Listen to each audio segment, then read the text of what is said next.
परम शांति बाबूजी। बाबूजी, आज हमें आपको ब्रह्म ज्ञान के बारे में बताएं कि ब्रह्म ज्ञान की वैल्यू क्या है और ब्रह्म ज्ञान की इम्पोर्टेंस पुराने समय से इतनी मानी जाती है कि हर साधु संत महात्मा जो थे हजारों साल तक तप करते थे और ब्रह्म ज्ञान की प्राप्ति के लिए उन्होंने पूरा जीवन लगाया। तो उसकी महत्वता क्या है और इंसान को ये ज्ञान प्राप्त करने के लिए उसको क्या करना चाहिए और इस रास्ते में उसको कौन कौन सी परेशानियां आती है? देखो, ब्रह्म ज्ञान पहले तो किसको कहते हैं समझ लो पहले। जी ब्रह्म माना ज्योति, लाइट को कहते हैं जी। ब्रह्म माना लाइट। जैसे ज्योतिर्लिंग कहते हैं ना, इसका यादगार हमारे ब्रह्मांड में, हमारे भक्ति मार्ग में ज्योतिर्लिंग को यादगार मानते हैं पूजा करने के लिए। ब्रह्म माना लाइट, ब्रह्म माना प्रकाश, परम प्रकाश। तो वो परम प्रकाश क्या चीज है जी। तो ब्रह्म को पाने के लिए एक तो निर्गुण ब्रह्म की उपासना भी करते हैं जी। निर्गुण ब्रह्म माना निराकार, ब्रह्म माना निराकार लाइट, जैसे गॉड इज लाइट। जैसे दूसरे धर्म वाले भी मानते हैं ना, गॉड इज लाइट, सारे जहां का नूर। मुसलमान भी कहते हैं नूर माना लाइट, सारे जहां का नूर। तो हमारे शास्त्रों में पहले से ही निर्गुण ब्रह्म की उपासना करने वाले निराकार को मानते हैं। और सगुण ब्रह्म माना जैसे ब्रह्म के अवतार है। तो ब्रह्म के अवतार क्या है? जैसे इन्होंने ज्योतिर्लिंग को शिवलिंग कह दिया, ज्योतिर्लिंग को फिर शिवलिंग कह दिया, ऐसी तरह इस ब्रह्मांड के ब्रह्म को इन्होंने शिव कह दिया। शिव माना ब्रह्म। शिव की निराकारी उपासना करते हैं और शिव की सगुण ब्रह्म की उपासना करते हैं, साकारी अवतारों की पूजा करते हैं। जैसे सगुण ब्रह्म माना साकारी अवतार माना मनुष्य अवतार में जब ब्रह्म के अवतार होते हैं, ब्रह्म माना शिव, इन्होंने शिव कह दिया ज्योतिर्लिंग। तो फिर बाद में क्या है, ज्योतिर्लिंग में जहां 12 साक्षात्कार हुआ शंकर की उपासना माना साकार उपासना। तो ज्योतिर्लिंग की जगह शिवलिंग हो गया। शिवलिंग में 12 जगह जो ज्योतिर्लिंग हुआ, जहाँ शंकर के साक्षात्कार हुए, भगवान शंकर ने जहां जहां भी साक्षात्कार कराया, वो 12 ज्योतिर्लिंग की उपासना करते हैं। अब निर्गुण ब्रह्म माना निराकार शिव, जो परम धाम में रहता है, परम प्रकाश स्वरूप है। अलग अलग लोगों ने उसको लाइट भी कहा, नूर भी कहा। तो इनकी उपासना करने में विटंबनाएं क्या आती है? क्योंकि उसका कोई सिंबल तो है ही नहीं कि तुम उसको कैसे याद करें। योग माना याद, उससे कनेक्शन कैसे जोड़े, उसको किसी तरह याद करें। इन्होंने इसलिए ज्योतिर्लिंग बनाया।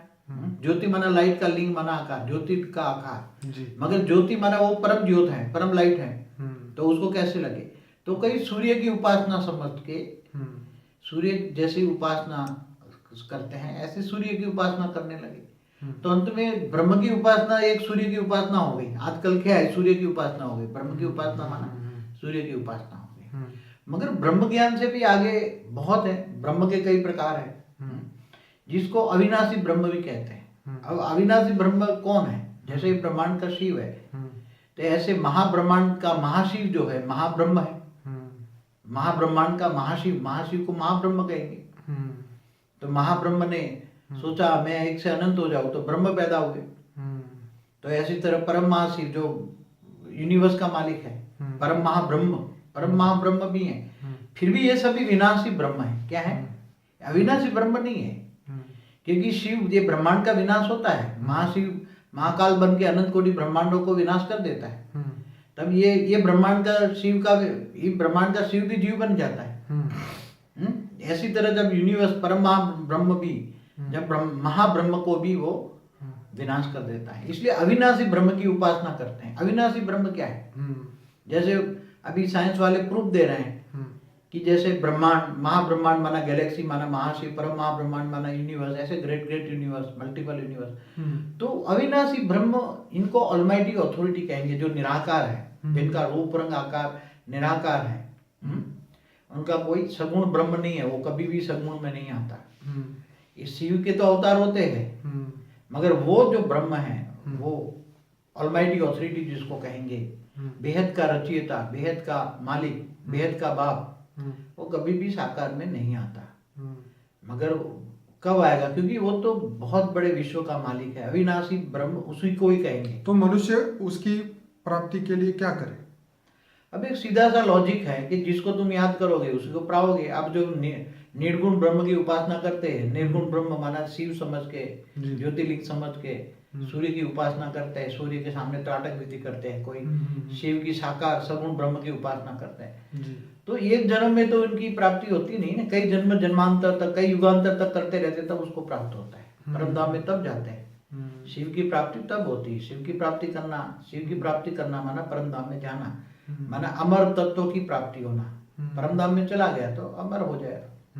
इसलिए शिव को पाना माना अमर। मगर महाशिव, शिव और महाशिव दोनों का, ब्रह्म और महाब्रह्म के बीच का भी डिफरेंस समझे। और महाब्रह्म की उपासना करे तो महाशिव के पास जाएगा, महाब्रह्म के पास जाएगा।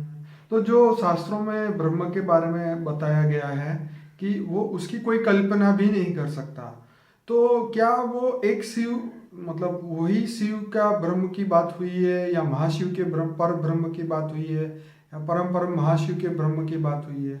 ये बात अभी तक क्लियर नहीं हुई। देखो, शास्त्रों में अनंत कोटि ब्रह्मांड लिख दिया, बरोबर। ये शब्दों को अच्छी तरह समझा पड़े कि एक ब्रह्मांड का मालिक शिव है जी। तो जितने ब्रह्मांड है इतने शिव है ना जी। तो शिव भी एक ब्रह्म हुआ ना। निराकार ब्रह्म, निराकार से ही उत्पत्ति हुई ना। बिल्कुल। निराकारी से आकारी बना, आकारी से साकारी बना। सारी जगत की उत्पत्ति तो निराकार से हुई, निराकार ब्रह्म से उत्पन्न हुई। तो ब्रह्म, शिव और महाशिव का डिफरेंस, और महाशिव महाकाल का डिफरेंस समझना बहुत ज्ञान है। मैंने मेरे पुराने वीडियो में भी शिव महाशिव परम महाशिव की डेफिनेशन दी है। अब मेरे दूसरे भी वीडियो देखे, उसमें आपको बहुत समझ में आएगा। और ये परम महाब्रह्म ब्रह्म की प्राप्ति के अलग अलग मैंने वीडियो बनाए हैं। ये जो आज आपने तो आज ही बताया है कि जो शिव है वो भी ब्रह्म है, और महाशिव है वही पार ब्रह्म है, महाब्रह्म है। पार ब्रह्म परमेश्वर तो शिव को ही कहते थे ना आजकल। जैसे जैसे आत्माओं की सतो प्रधान से रजो और तमो स्टेज बनी आत्माओं की, जैसे बड़े बड़े ऋषि मुनि थे जी। पहले उनकी दृष्टि दिव्य दृष्टि थी जी। ते पूरे गैलेक्सी तक देखते थे, आकाश गंगा तक देखते थे। इसलिए महाशिव की उपासना करते थे पहले।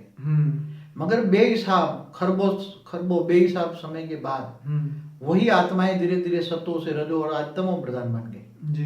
तो उनकी दृष्टि में, दिव्य दृष्टि में कमजोरी आ गई, इसलिए उन्होंने फिर महाशिव से शिव कह दिया, माना आकाश गंगा का मालिक। शिव से सीधे शंकर पे आ गए, और शिव से फिर शंकर पे आ गए, सगुण ब्रह्म की अवतारों की उपासना करने लगे। और अवतारों की जैसे फिर देवताओं की पूजा स्टार्ट, फिर देवी देवताओं की पूजा, महादेव कहने लगे ना, महादेव है, देवादिदेव महादेव है, देवताओं में सर्वश्रेष्ठ, देवताओं में सर्वश्रेष्ठ, देवताओं का तीनों लोक का, भूलोक बुभुलोक स्वलोक का मालिक, जिनको महादेव कहते हैं।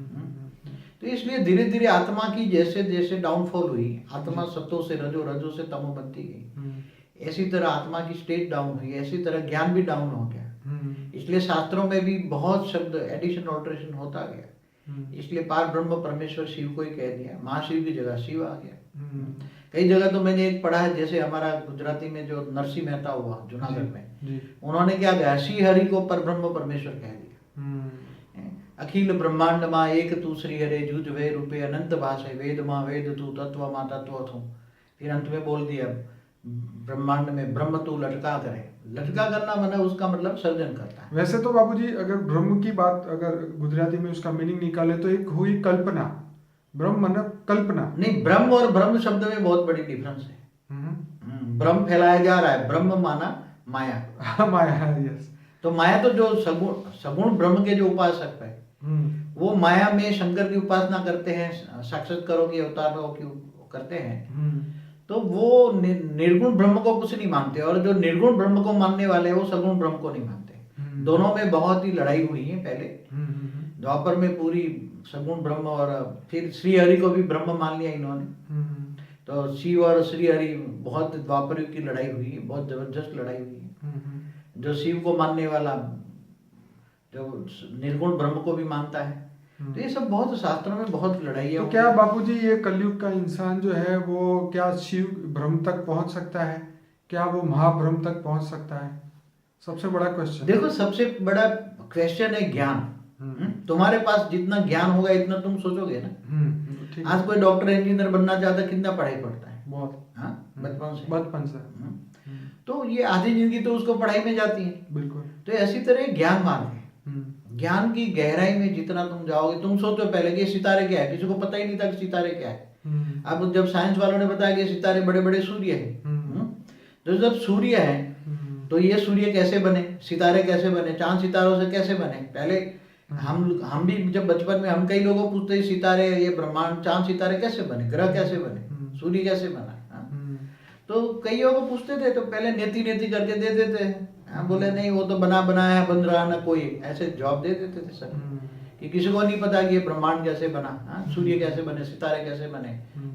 अब ये साइंस वाले प्रूफ देते हैं कि ये हमारी जो गैलेक्सी आकाश गंगा है उसमें अरबों सितारे, अरबों सूर्य है।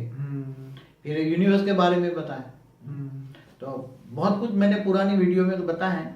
यूनिवर्स कैसे बना, परम महाब्रह्म क्या है, महाब्रह्म क्या है, ब्रह्म क्या है, इससे भी आगे परम परम महाब्रह्म क्या है, और अविनाशी ब्रह्म क्या है। अविनाशी ब्रह्म ऑलमाइटी अथॉरिटी को कहेंगे, जिनका कभी विनाश नहीं होता।